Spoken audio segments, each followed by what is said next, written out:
एक समय की बात है। एक गांव में सफेद साड़ी वाली चुड़ैल का आतंक था।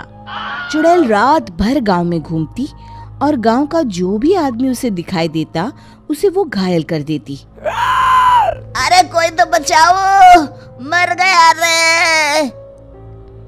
एक रात हरिया अपने खेत से अपने घर लौट रहा था कि तभी अचानक उसके सामने चुड़ैल आ जाती है।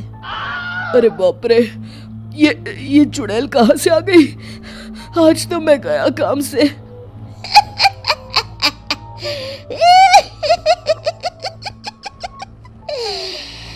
आज मुझे मेरा शिकार मिल गया। अरे चुड़ैल दीदी, मुझे छोड़ दो। जैसे ही चुड़ैल हरिया की तरफ बढ़ती है, हरिया वहां से भाग जाता है और अपने घर के दरवाजे पे पहुंचता है। अरे भगवान, जल्दी से दरवाजा खोलो, मेरे पीछे चुड़ैल पड़ी है। हरिया की पत्नी जल्दी से दरवाजा खोल देती है। अरे आप इतना हाफ क्यों रहे हैं? अरे मेरे पीछे चुड़ैल पड़ी है, आज तो मैं बाल बाल बच गया। जल्दी से सभी दरवाजे और सभी खिड़कियों को बंद करके बत्ती बुझा दो। तभी चुड़ैल हरिया के घर के पास पहुंच जाती है। अरे वो आदमी कहाँ गायब हो गया? मैं भी देखती हूँ आखिर कब तक बचेगा। मैं अपने शिकार को इतनी आसानी से नहीं छोड़ती। इतना कहकर चुड़ैल वहां से चली जाती है। वहीं दूसरी तरफ हरिया और उसकी पत्नी दोनों अपने घर की खिड़की से ये सब देख रहे होते हैं। अरे बाप रे, ये तो बड़ी डरावनी चुड़ैल थी। अगले दिन ये बात आग की तरह पूरे गांव में फैल जाती है और धीरे धीरे लोग चुड़ैल के डर के मारे शाम होते ही अपने घरों से बाहर निकलना बंद कर देते हैं। कुछ दिनों के बाद भाई, मैंने तो इस चुड़ैल के डर के मारे रात को अपने खेतों को पानी देना बंद कर दिया है। कहीं मेरी फसल सूख गई तो मैं तो कहीं का नहीं रहूंगा। साहूकार का कर्जा कैसे चुकाऊंगा? अरे भाई, पूरे गांव वालों का यही हाल है। पता नहीं ये चुड़ैल हमारे गांव में कहाँ से आ गई। फिर एक दिन गांव के पास वाली नदी के किनारे एक बहुत बड़े तांत्रिक के आने की बात कुछ गांव वालों को पता चलती है। वो लोग जाके ये बात गांव के मुखिया को बताते हैं। मुखिया जी, नदी के किनारे एक बहुत ही पहुंचे हुए तांत्रिक बाबा आए हैं। हमें उनसे मदद मांगनी चाहिए। मैंने सुना है वो बड़े बड़े भूतों और चुड़ैलों को अपने वश में कर लेते हैं। मुखिया जी सभी गांव वालों को लेकर उस तांत्रिक के पास पहुंच जाते हैं। ओम फट स्वाहा, ओम फट स्वाहा। तभी तांत्रिक अपनी बंद आंखों को खोलकर कहता है, क्या बात है? तुम सब लोग यहाँ क्यों आए हो? मुखिया जी उस तांत्रिक को सारी बात बता देते हैं। अच्छा, तो ये बात है। और तांत्रिक अपनी आंखों को बंद कर लेता है। मैं देख रहा हूँ तुम्हारे पूर्वजों ने बहुत पाप किए थे, जिससे ये गांव अब श्रापित हो चुका है। उसी के फल स्वरूप तुम्हारे गांव में चुड़ैल आई है। ये चुड़ैल बहुत खतरनाक है, ये किसी को नहीं छोड़ेगी। हे भगवान, मर गए रे, अब क्या होगा? तभी गांव के मुखिया जी कहते हैं, बाबा, इस चुड़ैल से हम सबको बचा लीजिए। कोई तो उपाय होगा। इसका सिर्फ एक ही उपाय है। सभी गांव वालों को बारी बारी हर दिन अपनी आधी फसल उस पहाड़ी के ऊपर बनी काली गुफा में छोड़ के आनी होगी।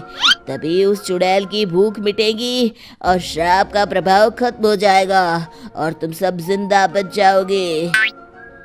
सभी गांव वाले उस तांत्रिक की बात को मान लेते हैं और वहां से चले जाते हैं। फिर अगले दिन से रोज उस गांव के लोग बारी बारी से अपनी आधी फसल उस काली गुफा के पास जाकर रखाते। कुछ दिनों बाद हरिया की बारी आती है।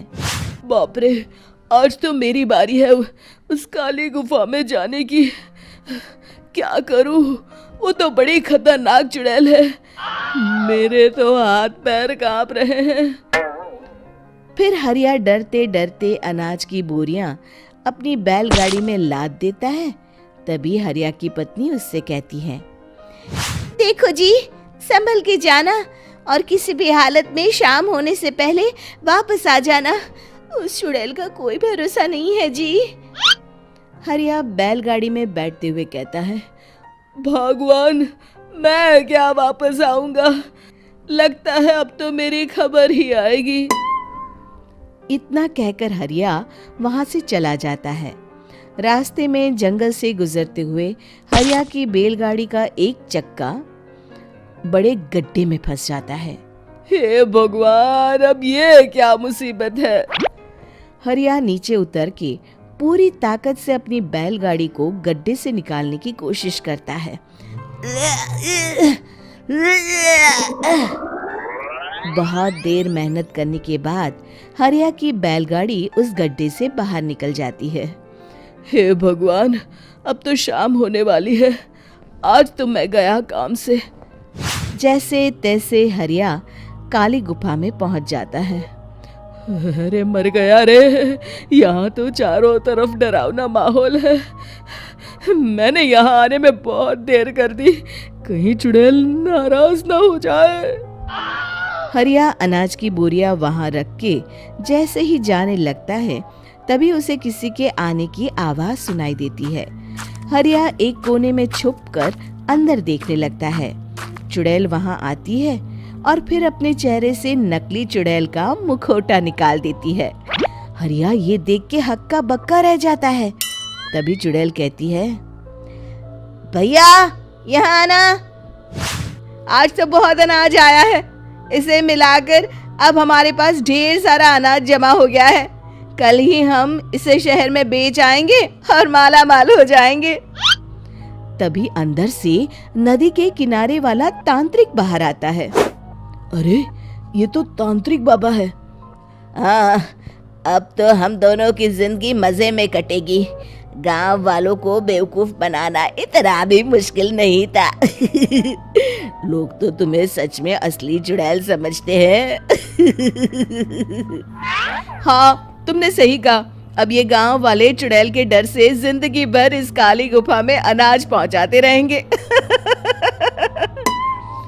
अच्छा, तो ये बात है। ये दोनों पूरे गांव वालों को बेवकूफ बना रहे हैं। अभी जाकर सबको बताता हूँ। हरिया उन दोनों की पूरी बातें सुन लेता है और जल्दी से वापस गांव में आता है। गांव वालों को पूरी बात बता देता है। इससे पहले वो दोनों हमारा अनाज लेकर शहर जाए, हमें उन दोनों को पकड़ना होगा। उधर दूसरी तरफ नकली तांत्रिक और नकली चुड़ैल बनी औरत एक बड़ी गाड़ी में सारा अनाज लाद के वहां से निकलने की तैयारी कर रहे होते हैं। जल्दी करो, इससे पहले हमें कोई देख ले। हमें यहाँ से निकलना होगा। और तभी वो दोनों देखते हैं कि सामने से सभी गांव वाले अपने अपने हाथों में मशाल लेके आ रहे हैं। दोनों बुरी तरह डर जाते हैं। रुक जाओ, तुम दोनों का भांडा फूट चुका है। अरे मर गए रे, ये गांव वाले कहाँ से आ गए? तुमने क्या सोचा इतनी आसानी से यहाँ से निकल जाओगे? ये अनाज हमने अपने खून पसीने से दिन रात खेतों में मेहनत करके उगाया है। दोनों मुखिया जी के पैरों में गिर जाते हैं। हमें माफ कर दीजिए, हम दोनों एक नंबर के कामचोर हैं। बिना मेहनत किए पैसे कमाना चाहते थे। हाँ हाँ, अब हम आगे से मेहनत मजदूरी करके पैसे कमाएंगे। हमें कुछ मत करना, हमें छोड़ दीजिए। इतना कह के दोनों गांव छोड़ के भाग जाते हैं और सभी गांव वाले फिर से खुशी खुशी रहने लगते हैं। शिक्षा, तभी तो कहते हैं कि किसी भी समस्या का समाधान केवल सूझबूझ से ही करना चाहिए और कभी हिम्मत नहीं हारनी चाहिए। दोस्तों, हमें उम्मीद है कि आपको हमारी ये कहानी पसंद आई होगी।